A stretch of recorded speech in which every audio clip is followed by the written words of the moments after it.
Au Togo, cela fait bientôt 2 mois que le ressortissant français Steve Rouillard est en détention. Cet expert comptable de 44 ans est inculpé notamment d'atteinte à la sûreté de l'État, après avoir été arrêté lors des manifestations qui ont secoué le pays début juin et ayant fait au minimum 7 morts, selon la société civile.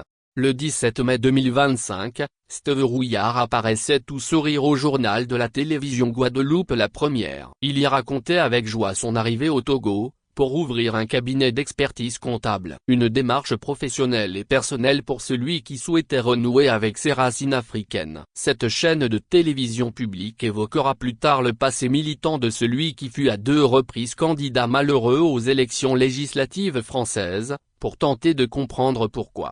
2 semaines après ce passage sur Guadeloupe La Première, Steve Rouillard était arrêté avec plusieurs dizaines d'autres personnes au cours d'une marche contre le pouvoir de Faure Gnassingbé. Des manifestants ont été identifiés comme étant des étrangers, dont un Français établi au Togo depuis quelques mois, indiquait alors le procureur dans un communiqué.